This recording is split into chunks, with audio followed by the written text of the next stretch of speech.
Olá, pessoal! Pode entrar, pode chegar. Estamos começando mais um Pod Universitário. E hoje eu vou começar falando de novidade, hein? A partir de agora vocês vão ver alguns rostos novos passando por aqui, inclusive o meu. A partir de agora também a gente vai estar uniformizado aqui, ó, com a camiseta com o logo do Pod Universitário. E eu vou começar me apresentando então. Eu chamo o Ítalo Jonas, vou estar aqui nesse espaço dedicado a vocês, estudantes do ensino superior, que estão aí moldando o futuro com suas ideias. Hoje a gente vai explorar aí as experiências e as trajetórias de pessoas que estão redefinindo o ensino e a aprendizagem aqui no nosso país. Então eu vou receber o Mário Pessoa e o Gabriel Sasaki. Eles são cientistas de dados que atuam na frente de inovação e olha que legal, eles estão desenvolvendo soluções com modelos pré-treinados e ferramentas de inteligência artificial. Acho que eu dei um spoiler, hein? O nosso bate-papo aqui hoje vai ser sobre inteligência artificial. Então sejam muito bem-vindos, Mário, Gabriel. Muito obrigado por vocês estarem aqui. Obrigado. Ítalo. Eu que agradeço o convite, tá? Um tema super bacana e é sempre bom aí poder compartilhar, né, com esses novos, essas novas cabeças aí que vão compartilhar muito com a gente em relação à inovação que a gente tende a entregar para o futuro. Né? Com certeza. Bacana. Eu vou começar então pedindo para vocês se apresentarem, né? Porque acho que as pessoas talvez que estão nos assistindo ainda não conhecem vocês. Vamos começar com você então, Mário? Vamos lá. Bom, pessoal, eu sou o Mário, tá? Trabalho com inteligência artificial, já tem uns 5 anos, tá? Hoje eu sou responsável por entregar produtos baseados em inteligência artificial para auxiliar a aprendizagem, tá? Então, são vários produtos que acompanham os alunos durante todo o ciclo. Não só os alunos, mas também professores, tutores, enfim, todo o ciclo pedagógico, né? Envolvendo desde a criação de conteúdo até correção de trabalhos, correção de provas,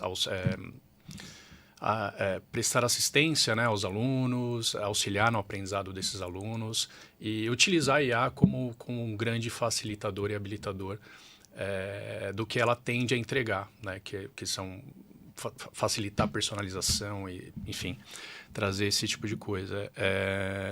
E é isso, né? Minha formação básica é em sistema de informação, tenho pós-graduação em inteligência artificial e Big Data, e é isso. Temos algumas contribuições, estamos fazendo algumas contribuições para o aprendizado do nosso país. Eu sou Gabriel Sasaki, eu também faço parte do time do Mário, na parte também de inteligência artificial. Eu tenho formação na parte mais de desenvolvimento de sistemas, mas agora que começou a entrar, porque meio que mistura os dois mundos, eu também entrei nessa parte de ciência de dados, que é o que eu estou fazendo a formação agora, né? Eu tenho 1 ano e meio de experiência com essa parte de inteligência artificial, mais ou menos na época que começou a entrar o ChatGPT. Então, a gente está querendo revolucionar a educação, né, com inteligência artificial. Isso aí. Ó, eu já vou começar com uma pergunta. Pode ser, Mário, para responder primeiro, então. Que ela é básica e é essencial. O que é inteligência artificial, para quem não sabe? Legal. E como que ela está transformando a educação? Porque, às vezes, a gente acha que inteligência artificial é só na área de tecnologia. É uma coisa que está mudando aí para quem trabalha com TI. Mas não é, não, né? Não. Inteligência artificial ele já é um tema muito vivo e muito antigo, né? Então, a gente tem a primeira ideia de inteligência artificial nos modelos que, como nós conhecemos hoje, ela veio muito ali da inovação trazida pela Segunda Guerra Mundial, né? E com base nisso, qual que era o diferencial? Os algoritmos já existiam, né? No final, né? Vamos consensar aqui o que seria o termo de inteligência artificial. Nada mais é que um aprendizado obtido de maneira artificial. Ele é um campo da ciência da computação que cuida da criação de sistemas com uma certa inteligência humana, né? Que você pode ser confundido com uma inteligência humana. Mas, no final, são grandes algoritmos treinados com uma quantidade finita de informação para produzir alguma coisa, né? E dentro desse campo, nós podemos traduzir na inteligência artificial, então, como uma inteligência não biológica, onde você treina um algoritmo, você treina alguma coisa e ele é capaz de tomar alguma decisão ou gerar alguma coisa baseada naquele treinamento. Então, nada mais é que isso, tá? E quando a gente olha para a educação, a educação, ela é, principalmente com toda essa questão da evolução que nós tivemos, né? Então, falando um pouquinho ali. Então, a inteligência artificial, ela é um campo da ciência da computação, e inteligência artificial abrange uma série de algoritmos, né? Nós temos os algoritmos mais tradicionais, baseados em machine learning, que a gente pode dividir em 2 grupos, né? Não supervisionados e supervisionados. E nós temos ali uma outra camada, e é uma característica do machine learning, que é um algoritmo mais explicável. Você consegue entender características que fazem, por exemplo, ter uma determinada saída. Então, eu vou dar um exemplo aqui de fraude, né? Então, hoje existem muitos algoritmos relacionados a banco, a questão que ele consegue identificar ali uma fraude em relação a características de uma transação, por exemplo, né? Então, isso é o que nós chamamos ali de um algoritmo supervisionado. Eu tenho uma série de informações que foram passadas, treinadas, de fraudes que ocorreram. Esse algoritmo entende as características daquela fraude e dá uma probabilidade de uma determinada transação ser fraude ou não, né? Então, isso são os algoritmos que nós chamamos de machine learning. A gente tem um certo conhecimento das características, né? Então, são algoritmos mais abertos. E aí a gente tem uma outra linha, que são os algoritmos de deep learning, que são algoritmos mais fechados, né? Esses algoritmos recebem uma série de parâmetros, fazem uma série de tratamentos em diferentes camadas e aí dão algum resultado. Então, ali, por exemplo, a gente pode ter alguns algoritmos de reconhecimento facial. Não interessa muito para a gente saber como que o algoritmo ele é uma caixa preta. Ele não interessa muito internamente saber como ele funciona. Mas interessa saber que eu consiga entrar, o meu rosto consiga ser autenticado num processo por exemplo, de catraca de prédio, esse tipo de coisa. E aí tem outras vertentes baseadas em Deep Learning, que são os algoritmos de NLP, né, que é processamento de linguagem natural, que aí fez chegar onde nós chegamos, que é o GPT, né, que são algoritmos pré-treinados com um grande diferencial que o GPT ele gera alguma coisa, né? Mas ele é baseado no algoritmo de Deep Learning, no algoritmo ali de NLP. Esse é o diferencial. Com base nisso, a gente consegue entender a relação entre as palavras, entender a relação semântica entre as coisas e produzir texto. E essa produção de texto ela vem muito no core do aprendizado, que é geração de conteúdo, personalização de aprendizado, né? Então, de fato, ele traz algumas possibilidades que já existiam, mas o GPT ele facilitou muita coisa e a evolução disso está sendo muito rápida, né? E quando a gente fala de entrando mais em educação, a gente tem várias iniciativas, né? Então, assistentes virtuais que te ajudam, que personalizam ali algum tipo de conteúdo. Eu ia perguntar, inclusive, isso para você, que eu estava muito curioso para saber, assim, quais são os tipos de inteligência artificial que são usados mais no campo da educação, né? Perfeito. Hoje a gente tem os ITS, né? Que são os Intelligent Tutor Systems, que são sistemas de tutoria inteligentes. Nós temos ali... trabalhando também muito recursos de atenção. O que são recursos de atenção? Entender o comportamento ali do aluno dentro de um consumo de um conteúdo para fazer ali recomendações personalizadas de conteúdo que são importantes para o aprendizado, né? E no final, eu acho que o grande objetivo é desenvolver o que nós chamamos de metacognição dos alunos, que é fazer com que os alunos aprendam a aprender, né? Então, esse é o grande objetivo. E a IA ela tem muito dessa facilidade, né? Ela consegue cruzar as características do aluno. Então, por exemplo, o Ítalo prefere ver mais vídeos, prefere conteúdos mais condensados. E aí isso também traz alguns desafios, né? Que são os desafios, por exemplo, relacionados à avaliação, como que a gente avalia mediante toda essa informação que nós temos, como de fato nós adaptamos a avaliação, né? Mas esse ensino personalizado é muito bacana, né? Sim. Porque eu fico imaginando, eu, por exemplo, gosto muito de vídeo, né? E aí, às vezes, eu vou fazer um curso que tem poucos vídeos, tem mais a parte escrita, né? Mais trabalhada. Então, é bem legal a gente poder ter esse olhar em cima do aluno e ver onde que ele está rendendo mais, né? O que está sendo melhor para ele. Isso é muito bacana. E isso do ponto de vista do aluno, né? Mas quando a gente olha sobre a perspectiva, por exemplo, do próprio tutor ou do professor, a ideia é que a IA ajude também. Então, eliminando algumas questões mais burocráticas. Então, por exemplo, hoje o professor ele tem um trabalho diário de elaborar o que eles chamam de pré-aula, né? de um planejamento de aula. Como que ele vai conduzir a aula daquele dia, né? Então, isso a IA tende a ajudar.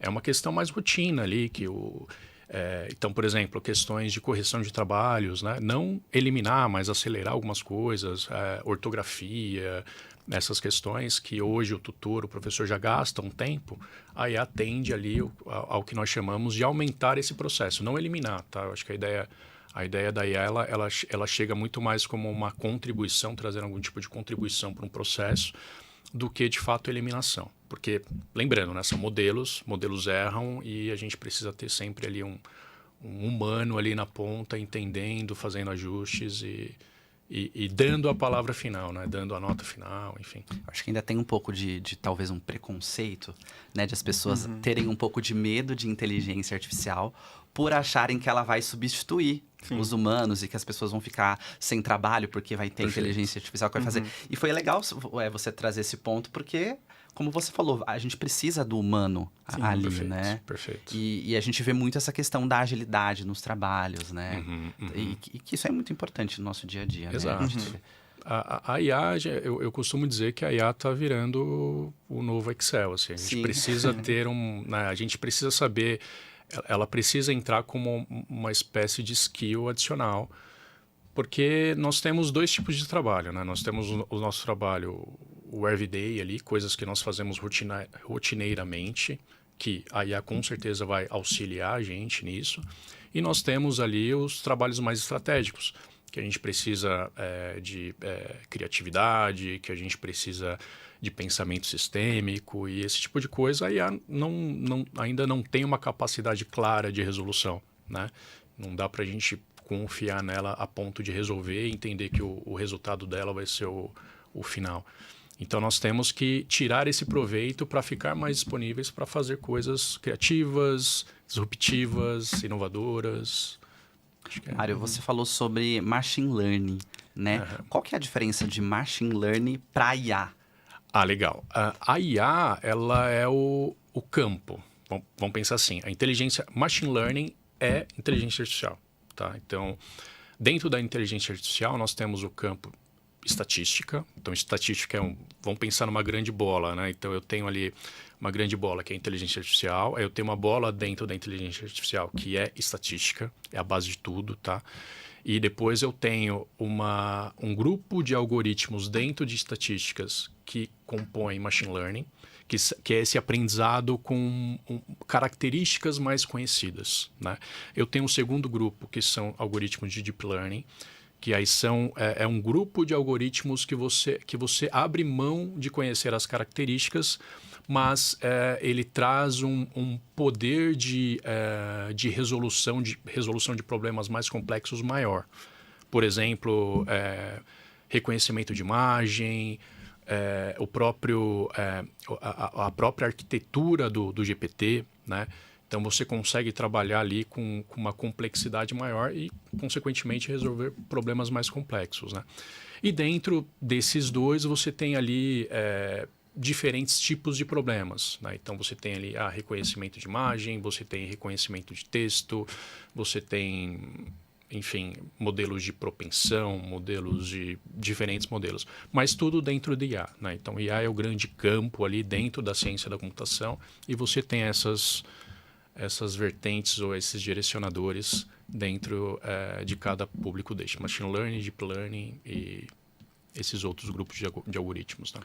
Mário, a gente estava falando sobre personalizar a experiência, né, dos alunos. Eu fiquei pensando assim, é muito legal isso, mas existem desafios, né, Sim. Gabriel? Você poderia até falar um pouco para a gente sobre o quão é desafiador e o que a gente está enfrentando para implementar essas ferramentas? Uhum. No começo, os conteúdos eles eram estáticos, né? O que a gente tinha até então. Então, o professor ele produzia aquele conteúdo e aquele conteúdo ele permanecia daquela forma para todos os alunos. Independente de qual aluno ele era exatamente daquela mesma forma. A partir do momento em que começou a entrar IA, a gente consegue usar tanto os modelos de machine learning para poder aprender com aquele aluno, aprender quais são as capacidades, as dificuldades dele, e com IA generativa produzir conteúdos personalizados para aquele aluno. Sem, obviamente, criar um conteúdo também do zero, porque a inteligência artificial a gente sabe que ela não é perfeita. Sim. Mas ela é uma ferramenta. Então, baseado em conteúdos que já existem, que já foram realmente revisados e aprovados, a gente consegue personalizar. Então, com base em conteúdos realmente bons e que são de qualidade, a gente consegue utilizar eles para a inteligência artificial, só personalizar eles para aquele aluno. Então, a gente consegue fazer com que os alunos aproveitem melhores as suas capacidades e eles diminuam o problema que eles tenham com as dificuldades que eles têm. Assim, cada conteúdo vai ser único para cada aluno. Sim. E tem a questão também da geração de oportunidades, né? Que a IA traz aí também no campo da educação, né? Vocês gostariam de comentar um pouco sobre essa questão das oportunidades? Que eu acho que é uma coisa que todo mundo quer saber. Eu também tô curioso para saber. Muita coisa tem se gerado. Então, assim, eu posso dizer com toda certeza que deve ter uma startup surgindo diariamente baseado em inteligência artificial, tá? Então, são diferentes startups que vão auxiliar, por exemplo, na questão de escrita de um conteúdo, startups que vão auxiliar, por exemplo, em questões de diagnóstico. Então, diagnosticar, bom, o Ítalo está entrando agora no campo da graduação. Será que o Ítalo ele não possui algum gap de ensino básico que a gente poderia dar algum tipo de reforço para ele, para que ele tenha uma vida acadêmica mais fluida? Então, várias são as questões. São gaps ali que a IA ela consegue trazer muita praticidade e flexibilidade em relação a isso, né? No momento que o aluno está estudando, né? Quais são os objetivos acadêmicos dele? Qual que é a expectativa dele em relação àquele curso, né? Então, a IA consegue direcionar tudo isso em relação às expectativas que ele tem. Então, quando nós olhamos ali para o aluno, ele está fazendo um determinado curso por algum motivo, né? Então, vou começar a análise de desenvolvimento de sistemas porque, de repente, eu quero migrar de carreira, Então, é interessante a gente pensar num curso, a gente pensar numa comunicação que vá de encontro à expectativa do aluno, né? Com certeza. Então, a gente entende, o aluno dá um entendimento maior, né, para o aluno. Por que aquela disciplina que ele vai cursar é importante? O que aquilo vai fazer com que ele alcance o sonho dele, né? Então, trazer mais empatia. E o que a gente pensa socialmente falando é que a IA, ela traz ali uma questão de pertencimento, no sentido de que eu consigo personalizar, olhar para o indivíduo de maneira única e trazer ali o que aquele aluno espera e contribuir ainda mais para o sucesso daquele aluno e fazer com que aquele aluno não desista da carreira, né? Então, a gente sabe hoje qual é a realidade do nosso país em termos de educação, né? E quando a gente olha para os nossos modelos, os modelos que a gente oferece, muitos dos nossos modelos, principalmente os modelos com custo mais acessível, são modelos EAD, que ali você não tem a figura de um professor, né? Você tem a figura de um professor, de um tutor, mas de maneira não online, né? De uma maneira ali síncrona, né? Exato. Então é importante a gente entender rápido essas questões, essas frustrações do aluno, a gente entender, a gente garantir que o aluno está no caminho certo de aprendizado, né? Porque no final, acho que assim, o que a gente quer? A gente quer que o aluno aprenda. A gente não quer que o aluno Esse é o objetivo, passe, né? Esse é o objetivo principal. E o aluno quer aprender. Perfeito. Sim, né? Perfeito. E quanto mais ferramentas a gente tiver nesse auxílio, Exato. né, vai ser melhor. Perfeito. Agora, quando a gente fala em inteligência artificial, falando da questão aí dos desafios, a gente tem algumas questões também éticas, questões sociais, né? O que vocês acham disso, assim, em relação a esses desafios éticos e sociais? Como enfrentar isso, né? Qual que é a perspectiva aí em relação ao futuro, em relação a essas questões? Eu acho que acho que tem vários pontos, assim, nessa área da parte de ética, Mas eu acho que um ponto que as pessoas têm muita preocupação é tanto com a parte de privacidade dos Sim. dados, porque você está gerando dados e você está conversando com a inteligência artificial, você está usufruindo de alguma coisa que ela gera. E quem é o tem a dono desses preocupação. dados, né? Exato, exatamente. Está sendo usado também para treinar algum outro modelo ou alguma coisa do tipo. Essa é uma das preocupações assim que se tem muito. E quando você trata sobre educação, você tem que sempre se preocupar com isso, para que o conteúdo daquele aluno ele só pertença apenas a ele, né? E ao serviço que ele está consumindo, só. E nenhum outro agente externo. Acho que uma outra parte importante também é o viés do algoritmo, que pode existir também. Só que esses modelos, cada vez agora que estão surgindo mais maiores e também com mais dados, eles estão cada vez menos diminuindo esse viés algorítmico e fazendo com que ele não, por exemplo, aumente uma desigualdade ou gere uma desigualdade. E isso é uma preocupação também que existe, tanto para você usar modelos treinados, quanto as pessoas que treinam esses algoritmos, para que diminua e elimine esses vieses. Então, essa também é uma grande preocupação. E a substituição também de trabalhadores, por exemplo, por inteligência artificial é uma das preocupações.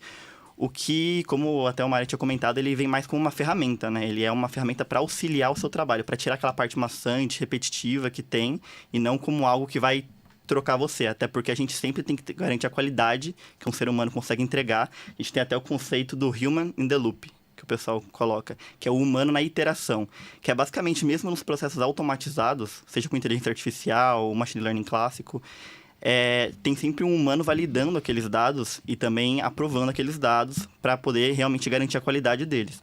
Então, assim, a inteligência artificial ela vem como uma ferramenta, como o computador veio na época em que não existia computador. Ela não vai substituir um ser humano, ela vai ajudar ele. Até no papel do professor, né? Era um ponto que eu queria ver, assim, qual que é a opinião de vocês também, o que vocês acham disso. Porque a figura do professor, ela é importante e ela não vai ser trocada, como você falou. A gente não vai trocar um professor por um IA. Mas como que vai ser a função dele? Como que vai ser o trabalho do professor em um ambiente educacional onde a gente tem ferramentas de IA ali sendo utilizadas? O trabalho ele vai continuar o mesmo, assim, ele vai continuar fazendo as mesmas funções que ele tem, não vai trocar, só que ele vai ter muito mais agilidade, ele vai aumentar a produtividade dele, porque ele vai ter um auxílio de uma ferramenta da qual pode tirar aquela parte mais repetitiva do trabalho e até agregar coisas novas. Então, pode, por exemplo, trazer visões ou informações das quais são muito grandes. Então, por exemplo, um ser humano não conseguiria lidar com todas as informações de uma vez. Então, ela pode, por exemplo, diluir isso, entregar em mais informações para que ele consiga produzir conteúdos melhores e com mais qualidade.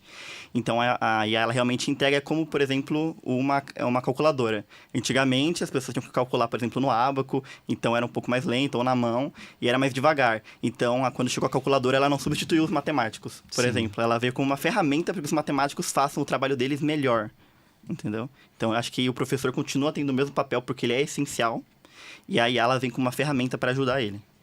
E a IA ela também pode ajudar, falando um pouco sobre as instituições de ensino, nos processos, né? Nos processos, nas operações. Como que isso acontece, assim, Gabriel? Em todas as partes de qualquer corporação, de qualquer empresa, a gente tem coisas que são realmente, como eu disse, repetitivas ou que tem muitas informações. Acho que, como eu até tinha citado no começo, a parte de tecnologia tem se beneficiado bastante, né, com isso, para poder aumentar a produtividade. Tem até pesquisas que mostram que pessoas que utilizam ferramentas de inteligência artificial, elas realmente obtêm uma produtividade, elas realmente obtêm um resultado positivo no trabalho delas. Então, colocando isso dentro dos processos de uma companhia, você aumenta, assim, fundamentalmente, toda a sua produtividade, porque você consegue ter todo esse ferramental que a inteligência artificial proporciona para que você produza mais e com mais qualidade. Mas, assim, aí a gente está colocando um cenário bem, assim, positivo, né? Que é legal e a gente sabe que ajuda. Mas e os desafios em relação a isso? Para implementar isso nos processos, nas operações, ter essa aderência, né? Eu acho que precisa ter um treinamento. As pessoas elas precisam ser conscientes do que elas estão utilizando, porque essa ferramenta ela traz diversos benefícios, mas ela também tem que ser usada com responsabilidade. Então, acho que o maior desafio é instigar as pessoas a utilizarem, porque algumas podem ter algum preconceito ou, por ser algo muito novo, uma ferramenta nova, não querem explorar. Então, tem que ter esse treinamento para elas entenderem o que é a ferramenta e também entender as suas limitações, para que elas utilizem com responsabilidade e não, por exemplo, façam alguma coisa da qual aquela inteligência artificial ela não é feita para fazer. Então, acho que o maior desafio é realmente conscientizar as pessoas disso, dos benefícios e das limitações. E em relação a custos para essa aplicação, existe essa questão também de ser muito custoso ou não? Como que está essa questão? Os custos, eu costumo brincar que a IA ela vem virando meio que um commodity, assim, em relação a custos, né? Então, praticamente a cada 2 meses tem um modelo 10 vezes melhor que o anterior, custando 3 vezes menos, né? Então, assim, a IA e principalmente as empresas, né? Elas entendem que a própria OpenAI, né? A própria OpenAI, ela tem como missão abrir a IA, né? Deixar a IA acessível, deixar uma IA para todos, né? Então, a maioria dos modelos dela, por exemplo, são free. Se você acessar ali para uso pessoal, você consegue acessar de maneira free. Nas escalas dentro das empresas, o que preocupa não é nem o modelo, e sim o processamento, né? Então, a questão tenho aqui um tipo de sistema, um tipo de solução para impactar os alunos. Então, isso vai variar como que eu quero entregar isso para os alunos. E como que eu entrego isso é através de arquitetura, é através de recursos. Então, entra muito forte cloud, né, que consegue ali ser um habilitador de tudo isso para fazer com que eu consiga entregar no menor tempo, com menor custo e com uma boa qualidade tudo que a gente está produzindo para os nossos alunos, né? Então, esse é o grande desafio. O desafio, eu diria que não está nem na IA, mas em sim toda a arquitetura que a gente tem que entregar junto com a IA para que o aluno não fique lá, para que não atrapalhe o aluno de vez de ajudar. Sim, né? Então, precisa ajudar, né? Perfeito. Isso que a gente quer, né? Perfeito. Uma coisa que envolve IA, que também muita gente comenta e tal, a gente tem essa questão muito da interação, né? Vamos esquecer que tem a IA. A gente tem a interação professor-estudante, né? E aí vem a IA. Como que fica essa nova dinâmica, né? Muda a forma de interação? Muda muito, tá? E assim, como o Gabs falou aqui, a gente tem que tomar alguns cuidados em relação, quando a gente fala de aprendizado, né? Então, a IA, ela facilita muita coisa. Principalmente um aprendizado, principalmente passar de ano, vamos entender assim, entende? Então, assim, a gente tem uma preocupação muito forte em como fazer com que os alunos aprendam, né? E a IA ela não seja utilizada simplesmente como uma ferramenta para fazer um trabalho, ou para fazer uma prova, ou qualquer questão disso. Porque, no final, prova de matemática é prova de matemática, todo esse conhecimento, né, quando você fala ali de uma fórmula de Bhaskara, uma equação de segundo grau, ela é fixa. Não vai mudar. Ela não vai mudar, entende? Mas o ponto principal é você aprender isso para você ter uma evolução ali dentro do seu curso de engenharia, por exemplo, né? Então, esse é o grande desafio que nós temos, que é personalizar, inclusive, os métodos de avaliação. Porque será que, né, os métodos de avaliação atuais, que a gente aplica há pelo menos 50 anos, eles estão acompanhando toda essa inovação, né? Então, será que hoje eu tenho que avaliar o aluno através de uma prova? Será que eu não tenho que avaliar ele através do engajamento que ele tem dentro de um conteúdo, através de interações que ele vai ter com o assistente virtual, através das dúvidas que ele pode gerar para o tutor dele, ou esse tipo de questão? Como que a gente garante que um estudante de engenharia civil, por exemplo, ele está apto a construir um prédio, construir uma ponte, né? Então, esse é o ponto. E eu acho que esse é o nosso desafio. A gente entender que, bom, temos aí toda essa inovação e ela veio para ficar. E como que a gente adapta tudo para que o objetivo final, que é de aprender, ele seja atingido, né? Acho que esse é o grande desafio que toda essa mudança exige. Agora, a tecnologia ela também pode incentivar ali o estudante a correr atrás de processos novos de aprendizagem, de se envolver mais com esses processos, né? Perfeito. É fundamental, assim, eu entendo que dentro dos próprios ambientes virtuais, né, de aprendizado ali do aluno, nós já estamos inserindo muita coisa lá. Então, meio que é transparente. A gente pensa muito em experiência, né? A gente não quer que o aluno saia da plataforma dele. Mas, de fato, como eu disse, todo dia tem uma startup nova fornecendo alguma coisa baseada em IA. É alguma coisa que vai acelerar muito o trabalho, a necessidade, né? A resolução de um problema que ele tem. Quando a gente fala de aprendizado, a principal ferramenta do aluno é o ambiente virtual, é a sala de aula, né? E como que a gente traz toda essa experiência pensando em mostrar, né, um conteúdo que faça sentido para ele e a gente consiga entender que está ocorrendo algum tipo de evolução e algum tipo de habilidade que ele precisa desenvolver, né? Então isso é o que nós trazemos como principal desafio. Eu acho que assim, como o desafio do ponto de vista acadêmico, nós precisamos entender todos esses processos, mapear todas essas habilidades, entender que o Ítalo tem talvez uma habilidade de álgebra ali para ser trabalhada, para que aí eu consiga apresentar para ele cálculo 1, por exemplo. E como que a gente personaliza isso que seja transparente, que o aluno que vá de encontro ao estilo de aprendizado do aluno, né? Então, eu diria que assim, em termos de ferramentas, os alunos devem usar muito já. Então, ChatGPT, criação de imagem, esse tipo de coisa. Mas o grande desafio é como que a gente faz tudo isso ser transparente e agregue ao aprendizado do aluno, né? Eu acho que esse é o grande desafio. E eu acho que vai ser um desafio que com certeza vai ser vencido aí, né, nos próximos anos, porque quando a gente fala, tenta enxergar o futuro, a gente tá vendo que, como você falou, né, a cada dia surge uma startup nova, então as coisas andam muito rápido quando o assunto é IA. E aí agora eu tenho a curiosidade de saber de vocês, como que vocês enxergam esse futuro? Por exemplo, daqui a 5 ou 10 anos, como que vai estar essa questão da IA na educação?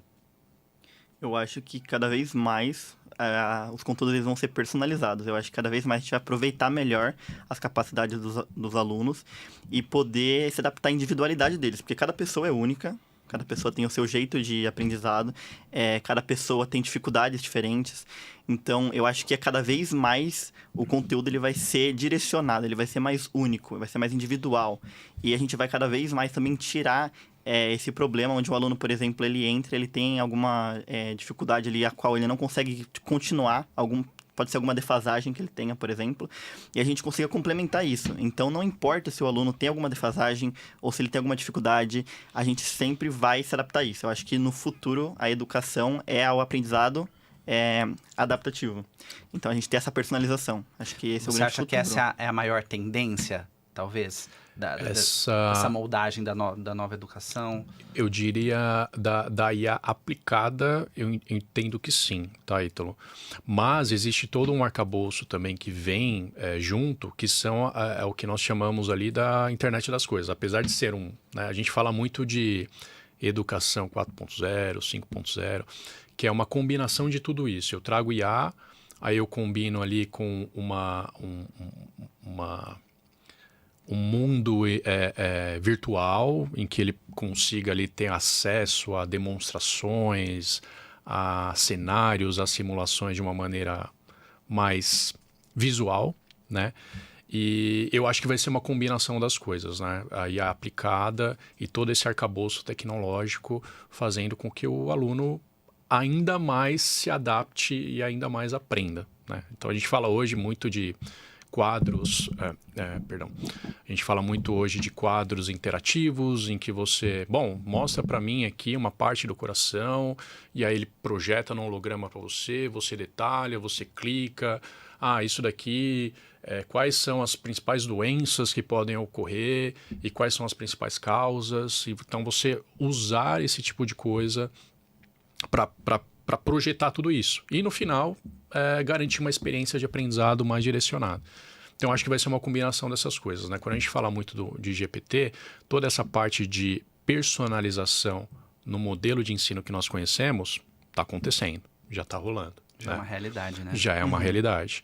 Agora, como que a gente traz e combina tudo isso com, por exemplo, um tutor virtual que vai falar comigo o que eu quiser. Vai ser, sabe, um tutor Mário. Eu sou o seu tutor.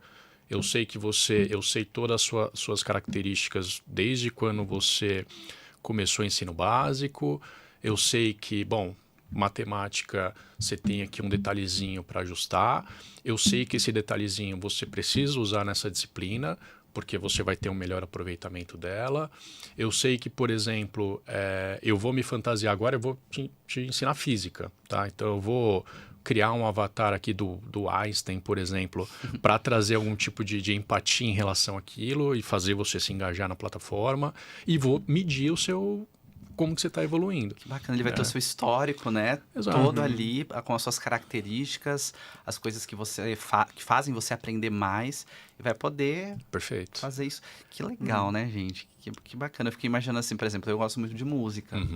Então, imagina, tudo que eu for aprender tiver envolvido com música, um avatar que tenha né, ali um instrumento musical, vai ser bem legal, né? Perfeito. A gente até fica muito no mundo da parte de texto, de geração de texto, mas realmente os modelos eles estão se expandindo para muito mais. Sim. Então, isso pode realmente personalizar para você aprender daquilo que você mais faz, né? O que você mais gosta, como você, por exemplo, deu de exemplo música. Então, pode utilizar mais essas outras vertentes, né, do aprendizado, não só a parte de leitura, por exemplo. Inclusive eu até vi que tem já IAs que estão compondo músicas, que fazem a base do instrumento, fazem a letra, a melodia. Sim. Então, para você ver como que a IA já está ali inserida, enraizada, né, no nosso cotidiano e em diversas tarefas, né? Isso é bem bacana. Agora, você tinha falado, Mário, sobre essa questão da transparência, né? Quando uma empresa vai usar a IA, o que ela pode fazer para garantir a segurança dos dados? Porque segurança é um fator muito preocupante hoje em dia, né? Perfeito. E eu acho que ninguém quer correr riscos em relação a isso, né? O que nós recomendamos, enfim, foi aprovado, né, se não me engano, um projeto de lei em relação a isso. Então, naturalmente, as IAs, né, os sistemas baseados em IAs, eles já nascem com um certo rigor em relação ao que se pode e o que se não pode. Né? Então, hoje existe o que a lei determina, que vai existir ali uma classificação de IA de acordo com o impacto que ele tenha no indivíduo que vai utilizar. Né? Então, basicamente, é isso que a lei diz. E aí, ela classifica em diferentes níveis de impacto. E a depender do nível, você tem uma questão ali de restrição a informações que você precisa dar mais ou menos, né? Então, esse é um ponto. Então, acho que isso já faz com que a gente pense muito nas nossas soluções no momento que a gente vai implementar. Mário, antes de você ir para o segundo ponto que você ia falar, você falou da questão das leis, né? Como que está essa questão da legislação em relação à IA aqui no Brasil? Aqui no Brasil, se eu não me engano, já foi aprovada, tá? Mas é uma lei muito baseada na LGPD, no sentido de criar classificações de acordo com o uso, de acordo com o impacto. Então, as IAs serão separadas em tipos de classificação. Então, uma IA de alto risco. Por quê? Porque impacta, porque consome muitas informações de um aluno, por exemplo, e pode gerar algum viés racial ou algum viés desse tipo. Então, ali você tem uma série de regras que você precisa seguir, tá? Basicamente, ela foi, se não me engano, baseada no modelo europeu. Hoje nós temos o que aplica nos Estados Unidos, mas parece que foi cancelado ou será cancelado pelo Trump ali. E temos um modelo americano e um modelo europeu, né? Então, hoje a gente está se baseando muito no modelo europeu. Mas, enfim, eu acho que é uma coisa que a gente tem que seguir, né? A gente, como a gente está falando de modelos, os modelos ali, eles não podem... A gente tem que ter um responsável, então ele diz muito de ter um responsável sobre... Não dá para falar, a culpa é da OpenAI. Não, né? Se é você que criou uma solução baseada naquilo, você tem que ter ali algumas questões de segurança, algumas questões de garantia de que, o Ítalo, porque de repente ele é uma pessoa mais velha, ele vai ter, de repente, uma questão de menos acesso à educação do que o Mário, que é uma pessoa mais nova, sabe? Não dá para ter esse tipo de preconceito. Então, é mais tratando dessas questões sociais, né? Então, a inovação ela tem que aproximar as pessoas, né? Não separar elas. Não separar, exato. O que eu digo em questão de segurança também, né? Hoje, as empresas, elas tendem a ter ali políticas de utilização de IA bem claras, né? Então, exatamente para você impedir um pouquinho essas questões de repente, de um modelo sendo usado de maneira incorreta, que foi até um pouquinho o que o Gabriel disse. Então, é interessante você ter uma área ali de literação para você ensinar as pessoas a como usar, então, muitas áreas têm ali, muitas empresas têm uma área de COE, né, que é um centro de excelência para dar essa direcionada, uma área de governança, uma área de segurança. Então, é o que nós chamamos de tríade, né, que tem ali um fator importante, que seria do COE, que vai determinar ali o uso de IA. Uma outra parte seria privacidade, segurança da informação e jurídico, né? Porque eu acho que a questão é, quando a gente cria soluções internas, a gente tem uma certa segurança, porque a gente não foge ali do nosso guarda-chuva de cloud, né? Dos nossos recursos ali, que a gente tem entendimento, que a gente já é amparado juridicamente.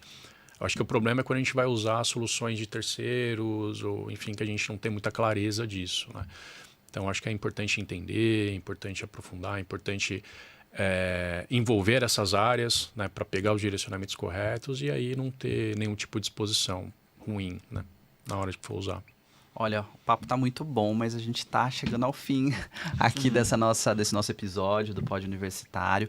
Mas antes de a gente encerrar, eu queria saber de vocês, assim, quais são as dicas que vocês dão para quem está querendo buscar mais informações sobre como a gente falou aqui, é uma coisa que já está na nossa sociedade, já está no nosso cotidiano.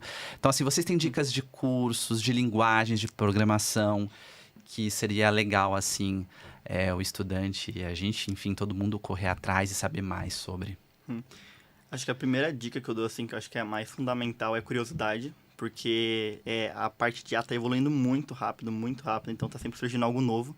Então, ter aquela curiosidade, aquela iniciativa de você ir buscar o que está acontecendo, né? O que está acontecendo, sabe? Porque sempre surge informação, então talvez aquilo que você tenha visto já mudou. Então, você tem curiosidade, você sempre se mantém atualizado, então você sabe o que está acontecendo e sabe qual é o melhor cenário para você se encaixar ali, né? Para você aprender. Como linguagem de programação, eu acho que todo mundo conhece o Python. Acho que a linguagem, assim, mais utilizada para essa parte de inteligência artificial e principalmente na parte de você treinar modelos, então aquela parte mais fundamental ali da inteligência artificial, que é o machine learning. Então, acho que o Python, ele entra muito nisso e ele é muito fácil de se aprender. Então, para quem está começando, é bem tranquilo, é uma das linguagens mais fáceis e mais utilizadas. Agora, se a pessoa já tiver conhecimento de alguma outra linguagem, por exemplo, de programação, e ela está mais voltada para usar modelos pré-treinados dentro de alguma solução, assim, hoje em dia, o que mais tem é a biblioteca e framework disso. Assim, então, a pessoa ela pode ficar meio que livre ali, se ela tiver alguma linguagem, para poder aprender sobre aquilo. Como curso, hoje em dia está cada vez surgindo mais cursos também, e tem muitos gratuitos no YouTube também. Eu vou recomendar aqui 2 cursos que eu vi, que eu acho que são muito bons, assim, que eu já dei uma olhada. Do Eu Capacito. Eles têm bastante cursos com empresas famosas também, como, por exemplo, a IBM, o Google, a Microsoft. Então, eles têm ali, totalmente gratuito e em português, então pode acessar tranquilamente. E também tem os vídeos do YouTube do Curso em Vídeo, que eles são conteúdos que você consome pelo próprio YouTube. São gratuitos, né? E agora, se a pessoa realmente ela quiser se aprofundar, quiser um diploma, ela quiser ir para essa área, aí o melhor realmente é uma graduação. E aí o que eu recomendo se você está pensando na parte dos modelos, de você realmente treinar esses modelos, o curso de ciência de dados ou da ciência da computação, ele vai ajudar bastante, porque esse é a ênfase dele, né? Agora, se for algo mais voltado para desenvolvimento de software, que você vai criar ali um aplicativo com inteligência artificial, aí você pode entrar na parte mais de engenharia de software, engenharia da computação, na parte também da ciência da computação. Acho que a ciência da computação é o que mais junta os dois, que ela tem tanto ali a parte de dados, né, quanto a parte de software. Une esses dois universos, né? Isso, eu acho que ela é, assim, se você tá meio em cima do muro também... Então vai pra ciência da vai pra computação. essa aqui, você vai ter os dois, né? Um pouquinho dos dois. Sim. Então, acho que são esses os cursos que eu recomendo, assim.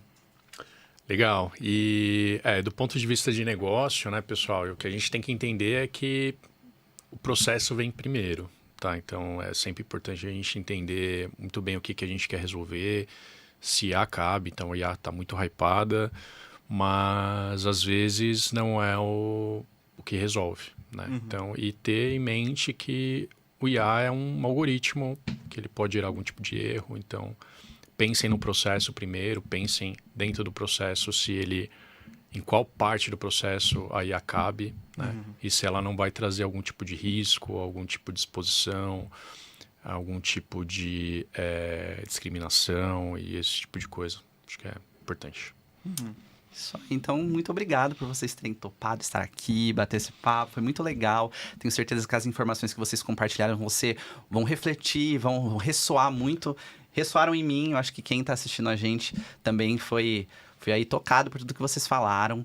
E é isso, né? IA já faz parte da nossa vida, já está dentro do nosso cotidiano, e daqui para frente isso ainda vai aumentar ainda mais, né? Com certeza, Ítalo. Bom, Ítalo, foi um prazer, tá? Eu que agradeço o convite. Espero poder ter contribuído um pouquinho a mais Não, contribuiu bastante. Vocês contribuíram pra caramba. sério mesmo. Legal. Bom, prazer. Prazer. Foi muito importante. Acho que são bastante conhecimentos, assim, pra galera já ter uma noção ali de onde seguir, né? Isso aí, muito obrigado. Obrigado, pessoal. E você que nos acompanhou, que nos assistiu, espero que você tenha gostado desse nosso bate-papo.